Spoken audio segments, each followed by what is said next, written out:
Hey, so if you want to see where you've been, track your travel history, or review past trips, yeah, Google Maps Timeline is one of the most powerful features you can use. In this guide, I'll show you how to use Google Maps Timeline step by step in 2026. First, Google Maps Timeline is a feature that records your visited places and routes over time if location history is enabled. Open Google Maps on your phone or computer and sign into your Google account. Tap your profile picture in the top corner. Select your timeline from the menu.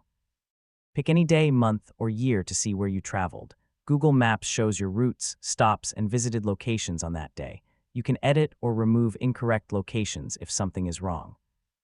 You can manually add places you visited but weren't recorded. You can control location history anytime in your Google account settings. You can delete specific days or all history for privacy.